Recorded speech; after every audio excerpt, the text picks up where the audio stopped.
수가 있는 것이죠. 생존이 가능하게 되는 것입니다. 우리가 봄을 기다리는 이유 중에 하나가 뭐냐면 겨우내 움츠려들었던 몸을 활짝 펼 수가 있기 때문에 우리가 봄을 기다리기도 하지만 봄에는 가장 중요한 것 비가 내려야 돼요. 봄비가 내려야 되는 것입니다. 성경에 보면 이스라엘 백성들이 이스라엘 나라에는 꼭 3번 비가 오는데요. 늦은 비, 이른 비, 그 다음에 장마비가 있습니다. 이 3번만 내립니다. 우리는 수시로 비가 내리잖아요. 봄에도 내리고 또 여름에도 내리고 가을에도 내리고 겨울에는 눈이 와서 강수를 대신합니다마는 이스라엘 땅은 좀 특이한 땅입니다. 그래서 늦은 비가 와야 그때 이제 파종을 하는 거예요. 우리가 봄에 봄비가 오면 파종을 하는 것처럼 마찬가지로 그렇습니다. 그 다음에 또 수확한 것을 거두기 전에 또 비가 한번 와야 되지 않습니까? 그것을 이른 비다 그렇게 이야기합니다. 그래서 이 두 비가 와야 그래야 그들은 생존이 가능하고 또 작물이 자랄 수가 있기 때문에 그렇습니다. 그런데도 불구하고 그렇게 비가 많이 오질 않는데 불구하고 이스라엘 땅에 생존할 수 있는 비결이 뭐냐면 이슬이 내리기 때문에 이슬이. 우리는 이슬이 한 계절만 잠깐 내리지 않습니까? 그런데 이스라엘 땅은 거의 한 2분의 1 이상 이슬이 내립니다. 그 이슬 때문에 생명체가 이제 살아갈 수가 있습니다. 우리가 물이 없으면 인간은 살아갈 수가 없는 거예요. 인간 세계는 물이 있어야 생존이 가능한 것이죠. 봄을 알리는 절기가 있습니다. 봄의 그 절기 24절기 중에 봄을 알리는 절기가 이제 5가지가 있는데 그 중에 3가지가 뭐냐면 입춘, 우수 그리고 경칩입니다. 입춘이라는 것은 봄을 알리는 그런 시작을 알리는 그런 날이 입춘인데요. 2월 4일 전후로 그렇게 입춘이 옵니다. 그 다음에 우수가 있습니다. 우수는 뭐냐면 얼음이 녹고 물이 흐르기 시작하는 그때다. 그래서 우수라고 합니다. 2월 19일 전후로 우수가 시작이 됩니다. 경칩이 있습니다. 겨울 잠을 자고 있던 짐승들이 동물들이 깨어서 활동하는 시기다. 그래서 경칩이다 그럽니다. 3월 5일 전후로 그렇게 경칩이 있습니다. 입춘, 우수, 경칩은 무슨 뜻입니까? 봄이 온다. 대지가 녹는다. 살아난다. 그런 뜻입니다. 그러니까 봄이라는 건 뭡니까? 모든 생명체들이 살아나는 거예요. 움츠려 있던 그 생명의 기운들이 활짝 피어오르는 그런 때가 바로 봄입니다. 그래서 영어로도 봄을 뭐라고 합니까? 스프링이다. 그렇게 이야기하지 않습니까? 그렇잖아요. 우리 신앙도 봄을 맞았으면 좋겠어요. 여러분의 신앙이 다 깨어나시기 바랍니다. 우리의 심령이 메말라 있으면 마음이 피폐해져요. 그 온통 생각이 부정적이 되고 그러다 보니까 말이 곱질 않은 거예요. 그래서 사람들은 꼭 시험에 들기 딱 좋게 되어 있습니다. 여러분, 내 마음속에 성령의 단비가 내리도록 여러분 늘 하나님 앞에 기도하고 살아가는 성도들이 되시기 바랍니다. 바짝 메말라 살아가는 인생이 돼서는 안 되는 거예요. 여러분 신약 성경에 보니까 거기 우물가에 수가성 우물가의 여인 이야기를 여러분 잘 아시지 않습니까? 그녀의 인생 자체는 넉넉함도 없었어요. 또 기쁨도 없었습니다. 마음의 여유가 없이 살아가고 있었어요. 왜냐하면 이 남자 저 남자에 취하다 보니까 이 남자를 얻으면 내 마음에 평안이 있을까? 저 남자를 구하면 내 마음에 기쁨이 있을까? 내 인생이 다시 피어오를까? 그랬는데 어느 남자를 만나도 기쁨도 없고 평안도 없고 안전도 없었어요. 그러기를 남자들을 5 갈아치우고 지금 6번째 남자하고 살고 있는 기가 막힌 인생을 사는 여인이었습니다. 그날 우물가에 찾아오신 예수님을 만남으로 말미암아 그의 인생이 메마름이 그리고 갈급함이 해소가 되었던 것을 알 수가 있습니다. 여러분 생수 대신 예수 없이는 우리는 살아갈 수가 없어요. 그러니 날마다 여러분 살아갈 때 생수 되신 예수님, 그 예수님으로 말미암아 우리의 삶이 흡족함을 누리고 만족을 누리고 살아가는 인생이 되어야 할 줄 믿습니다. 여러분, 예수 없는 삶은 아무리 채워도 만족을 누리질 못하는 거예요. 있어도 늘 불만만 쌓이게 되고요. 결국 불평불만만 넘쳐나는 것을 알 수가 있습니다. 구약 성경에 다윗이 있는데 그가 하나님 앞에 범죄함으로 말미암아 그의 심령에 기갈이 찾아왔던 것을 알 수가 있습니다. 그래서 그가 기록한 시편 32편에 보니까 내가 입을 열지 아니할 때 종일 신음함으로 내 뼈가 새하였도다. 주의 손이 주야로 나를 누르시오니 내 진액이 빠져서 여름 가뭄에 마른같이 되었나이다. 셀라. 그랬어요. 우리말 성경에 보니까 내 죄를 고백하지 않고 온종일 신음할 때에 내 뼈들이 다 녹아내렸습니다. 밤낮으로 주의 손이 나를 짓누르시오니 한여름 떼약볕에 있는 것처럼 내 원기가 다 빠져버렸습니다. 그렇게 번역을 하고 있습니다. 여러분 봐보세요. 다윗, 하나님 앞에 하나님 마음에 합한 삶을 살았던 다윗이었는데 그 다윗도 하나님 앞에 범죄함으로 말미암아 마음에 평안이 없었다, 그런 이야기입니다. 마음에 기갈을 안고 살았다, 그런 이야기예요. 그래서 다윗이 시편 42편에서 뭐라고 합니까? 하나님이여, 시냇물에 사슴이 시냇물을 찾기에 갈급한 같이 내 영혼이 주를 찾기에 갈급합니다. 그래서 내 영혼이 살아계신 하나님, 그 하나님을 갈망합니다. 그렇게 이야기를 하고 있는 것을 알 수가 있습니다. 다윗은 결국 하나님 앞에 자신이 죄를 짓고는 온전히 살아갈 수 없는 그런 지체라는 것을 알았던 것이죠. 그래서 자신이 그 어디에 있든 하나님 끝까지 찾아와서 죄의 심각성을 깨닫게 하시고 또 죄의 문제를 해결하도록 하나님이 역사해 주신다는 것을 알았어요. 여러분, 우리가 하나님 자녀 되었다는 그 가장 중요한 사건 중에 하나가 뭐냐면 내가 죄를 지었을 때 하나님이 모른 척 하신 분이 아니시다, 그런 이야기입니다. 끝까지 찾아와서 내 죄를 회개하도록 하나님 앞에 토설해서 하나님 앞에 죄의 문제를 해결하게 하신 분이 하나님이시라는 것을 여러분 아시기 바랍니다. 그래요. 그가 시편 139편에서 이런 이야기를 했어요. 오 여호와여, 주께서 나를 살펴보셨으니 나를 아실 것입니다. 내가 앉고 서는 것을 아시고 멀리서도 내 생각을 아십니다. 주께서는 내가 길을 다니는 것과 내가 눕는 것을 아시오니 내가 하는 모든 일을 낱낱이 알고 계십니다. 주 여호와여, 내가 말을 혀에 담기도 전에 주께서는 그것마저 다 아십니다. 주께서는 나를 앞뒤로 둘러싸 주시고 내게 손을 얹으셨습니다. 그렇게 이야기를 하고 있습니다. 그러면서 다윗이 했던 이야기가 뭐냐면 하나님은 피할 수 없는 하나님이시다, 그랬습니다. 그 하나님 앞에 죄를 숨길 수가 없다, 그런 이야기예요.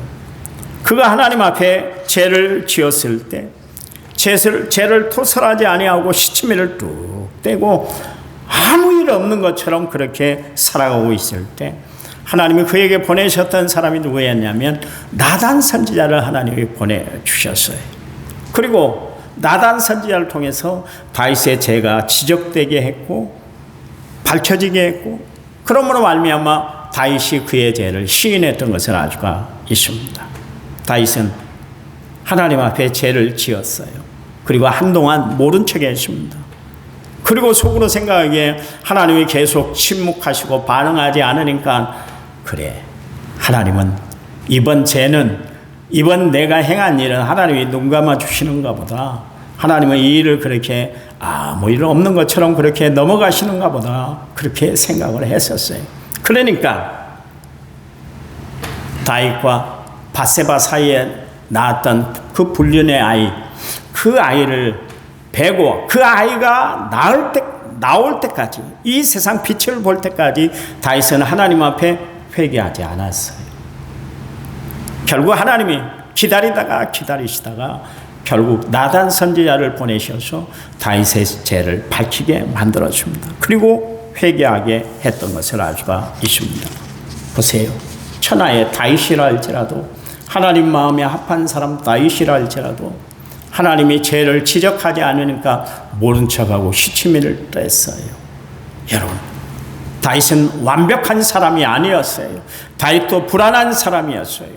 다윗도 죄를 지었어요. 그런데도 불구하고 하나님이 다윗의 죄를 용서해 주시잖아요.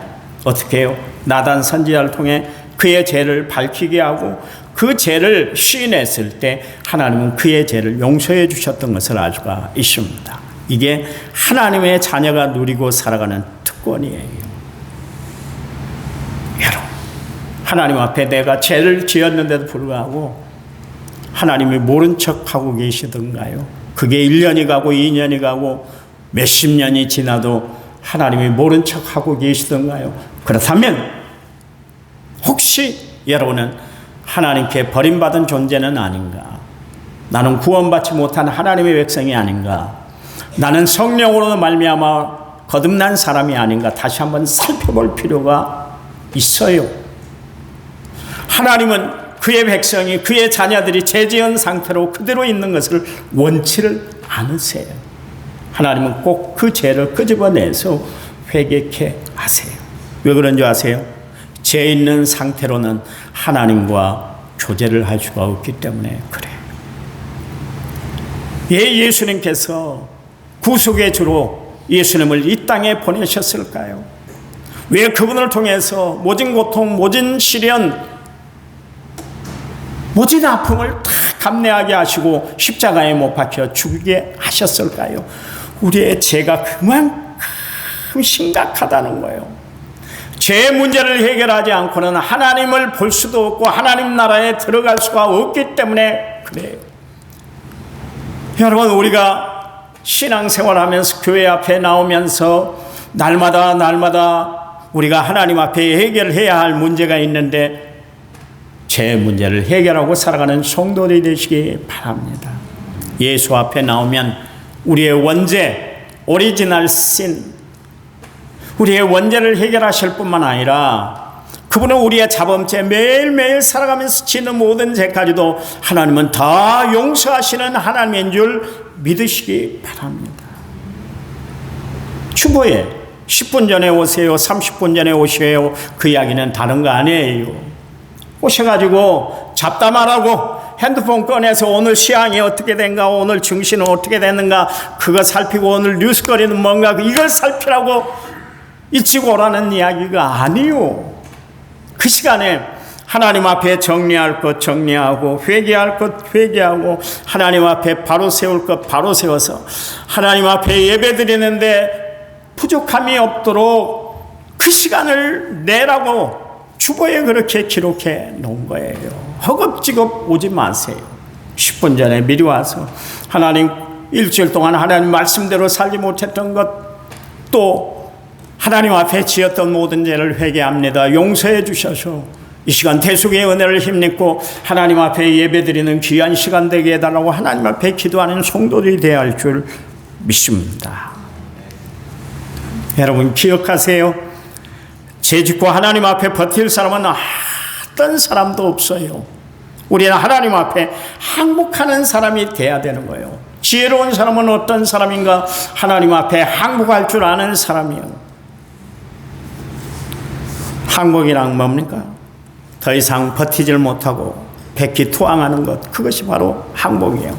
손발 다 드는 것, 그것이 항복이에요. 찬송가 가사는 뭐예요? 주님께 의지할 것 없어서 두 손 들고 주님 앞에 나옵니다. 이게 항복이에요. 국가적으로나 개인적으로 항복한다는 것은 참으로 치욕적인 일입니다. 그래서 우리나라가 일제에 항거하다가 결국 더 이상 버틸 힘이 없으니까 투항한 날이 있는데 그날을 국치일이라고 그러지 않습니까? 8월 29일이 경실련 국치일이라고 그렇게 이야기를 하고 있습니다. 왜냐하면 그날을 통해서 우리의 국권을, 우리의 주권을, 우리의 자유를 다 빼앗긴 날이 되었기 때문에 그렇습니다. 이처럼 나라를 빼앗기고 항복하는 것은 정말 치욕스러운 일이에요. 그러나 내가 신앙적으로 하나님 앞에 항복한다는 것은 치욕적인 것이 아니라 가장 인생의 행복한 날인 줄 믿으시기 바랍니다. 참 행복은 나의 나됨을 포기하고 하나님 앞에 항복하며 살아갈 때 하나님이 누리게 하시는 혜택이 바로 하나님 앞에 항복하고 살아가는 거예요. 다윗은 자신을 포기할 때 비로소 하나님이 위로부터 내려주시는 하늘의 평안을 누리고 살았던 것을 알 수가 있습니다. 그가 시편 51편, 우리가 읽었던 시편 51편에서 뭐라고 그랬냐면 진정한 인생의 행복은 주께 돌아올 때다 그랬습니다. 어거스틴이 그런 이야기를 했습니다. 내 마음의 평안은 주님 앞에 돌아올 때다, 그런 이야기를 했어요. 여러분, 다윗의 소원이 있었어요. 솔로몬은 하나님 앞에 소원을 구할 때 하나님 지혜를 주세요 그랬잖아요. 야곱은 하나님 앞에 소원을 아뢰 때 형의 에서의 낯을 피해서 외삼촌이 살고 있는 저 바단 아람으로 도망칠 때 그때 페데레스 그가 했던 이야기가 뭡니까? 하나님, 내 고향으로 내 집으로 다시 돌아오게 해주세요. 그게 바로 야곱의 소원이었습니다. 느헤미야는 예루살렘 성벽이 무너져 내린 것을 보고 그 재건하기 위해서 그 마음의 소원을 두고 하나님 앞에 기도했던 것을 알 수가 있습니다. 다윗의 일평생 소원은 뭐냐면 하나님이 그의 삶에 함께하는 것이었어요. 다윗은 한시도 하나님을 떠난다는 것은 생각지도 못했던 사람이 바로 다윗이었습니다. 그런 다윗이 하나님 앞에 치욕스러운 일을 겪었는데 그게 뭐냐면 다윗, 그가 우리아의 아내 바세바를 범한 때 그때였어요. 참 인생의 치욕스러운 일이었어요. 그래서 그가 시편 51편 1절에서 내 죄악을 지어달라 하나님 앞에 그렇게 간청하고 있는 것을 알 수가 있습니다. 또 2절에는 나의 죄악을 맑게 씻겨달라고, 깨끗하게 제해달라고 하나님 앞에 그렇게 기도하고 있는 것을 알 수가 있어요. 세 번째는 3절 말씀에 보니까 내가 지은 죄를 압니다. 하나님, 내가 죄를 지었어요. 내가 죄인이라는 것을 분명히 고백합니다. 그렇게 이야기를 했고 4절에서는 내가 주께만 범죄하였나이다 그래. 또 5절에서는 내가 분명히 죄 가운데 태어났고 내 어머니가 나를 죄중에 잉태했습니다. 그렇게 이야기를 하고 있어요. 이 이야기는 무슨 이야기요? 다윗이 의롭게 살려고 열심히 살았지만 자신의 힘으로는 어쩔 수 없는 죄인, 제 DNA를 가지고 태어났다, 그것을 이야기를 하고 있는 것을 알 수가 있습니다. 그래서 하나님, 내 중심이 진실하게 주시옵소서. 나를, 내 중심을 바로 세워달라고 하나님 앞에 다윗이 간청하고 있는 것을 알 수가 있습니다. 여러분, 세상에 살아가면서요, 그 어떤 것도 인생에 우리에게 버팀목이 될 것은 아무것도 없어요.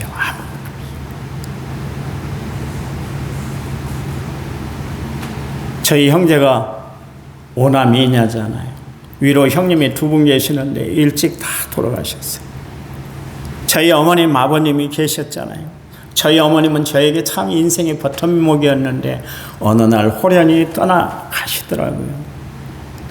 저희 주변에 친구가 참 많았습니다. 친구 없이는 못 산다고 그랬어요. 제가 얼마나 친했던지 밤이고 낮이고 시간을 가리지 않고 그 친구들이 놀러 와줬어요. 유일한 나의 희망이 됐었어요. 그런데요, 지금은 다 떠나고 없어요. 아무도 없어요. 오직 끝까지 나와 함께 하신 분은 하나님밖에 없으시더라고요. 그분만이 나의 유일한 버팀목이 되세요.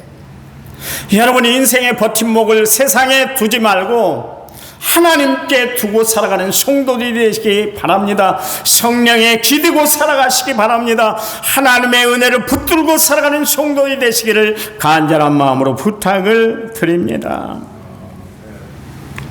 그 죄의 고통으로 인해서 모진 고난을 다 당했던 다윗, 하나님, 나를 정결케 해주세요. 내 죄를 씻어주세요. 인생의 주가 나누시는 분은 유일한 하나님 한 분밖에 없습니다. 하나님, 역사해 주세요. 이게 다윗의 기도였던 것을 알 수가 있습니다. 여러분, 찬송가 가사에 이런 이야기가 있죠. 나의 죄를 씻기는 예수의 피밖에 없다고 했던 것처럼 다윗은 자신을 하나님이 우슬초로 정결케 해주셔야 내가 깨끗하게 됩니다. 하나님 앞에 그 고백을 하고 있는 것을 알 수가 있습니다. 그러면서 9절 말씀에 내 모든 죄악을 지워 주소서 그리고 10절과 11절 말씀에 하나님이여 내 속에 정한 마음을 창조하시고 내 속에 정한 정직한 영으로 새롭게 하옵소서. 나를 주 앞에서 쫓아내지 마시며 주의 성령을 내게서 거두지 말아 주세요. 하나님 앞에 그렇게 기도했어요. 하나님, 나를 용서해 주세요. 나를 용서해 주세요. 하나님만이 죄를 토설하면 하나님은 모든 죄를 용서하시는 분이라는 것을 알게 하는데, 하나님, 내가 이렇게 하나님 앞에 죄를 토설하고 하나님 앞에 내 죄의 문제를 하나님 앞에 다 아릴 때 나를 용서해 주셔야, 하나님은 저렇게 회개를 하는 사람들을 용서해 주시는구나, 그것을 나타내게 하기 위해서 하나님 나를 용서해 주셔야 돼요. 그렇게 다시 기도하고 있어요. 그러니 다윗은 자신의 죄 중에도 또 죄를 해결할 때도 하나님만 생각했다, 그런 이야기입니다. 그는 하나님이 자신의 모든 문제를, 죄의 문제를 해결해 주실 유일한 분이라는 것을 알았어요. 그래서 17절 말씀 오늘 본문에서 하나님께서 구하는 제사는 상한 심령이라 하나님이여 상하고 통회하는 마음을 주께서 멸시하지 않으십니다. 그러십니다. 여러분, 하나님이 바라는 심령은 뭐예요? 우리의 상한 영혼이에요. 하나님, 주께서는 상하고 뉘치는 마음을 예면하지 않으십니다. 확신을 가졌어요. 하나님은 내 죄를 해결해 주시는 분이다. 내 죄 문제를 맑게 씻겨주시는 분이라는 것을 알았어요. 여러분, 이 하나님 앞에 날마다 내 속심령을 씻어내고 죄를 대속받고 살아가는 믿음의 성도들이 되시기를 간절한 마음으로 부탁을 드립니다. 다윗은 시편 147편 3절에서 상심한 자들을 고치시며 그들의 상처를 싸매 주신다 그랬어요. 우리가 회개하면 하나님은 언제든지 우리의 상한 심령을 만져주시고 우리의 상처난 마음을 싸매 주세요. 누가 싸매 주시던가요? 누가 그렇게 말갛게 우리 문제를 해결해 주시는가요? 세상이든가요? 세상 사랑하지 마세요. 어제의 동지가 오늘의 왼수가 됩니다. 여러분, TV 청문회를 통해서 알잖아요. 청문회 하기도 전에 어떤 장관 될 사람 봐보세요. 과거에 지은 죄가 밝게 드러났는데 동지라 했던 사람들이 오히려 더 밟은 세권에서 그 사람을 깔아뭉개버렸는데 결국 청문회도 못하고 낙마하고 말았잖아요. 그게 세상이요. 친구가 어디 있습니까? 이익이 될 때 친구지, 진정한 친구는 없는 것 같아요. 별로 없는 것 같아요.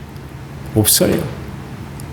그러니 우리의 유일한 친구 되신 예수님을 여러분 마음의 구주와 주님으로 모셔드리고 살아가시기 바랍니다.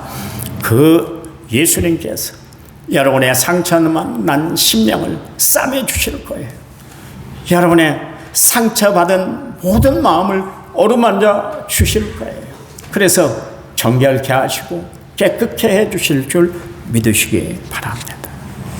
예수님을 이 땅에 보내주셨어요. 하나님이 예수님을 이 땅에 독생하신 아들 예수 그리스도를 이 땅에 보내셨어요. 왜요? 십자가의 대속물로 보내주셔서 그분 예수님을 십자가에 달므로 그 십자가 위에서 흘리신 보혈의 피로 우리가 죄심 받은 하나님의 자녀 천국 백성이 되었음을 알게 하기 위해서, 누리게 하기 위해서 하나님이 이 은혜를 베풀어 주신 줄 믿으시기 바랍니다.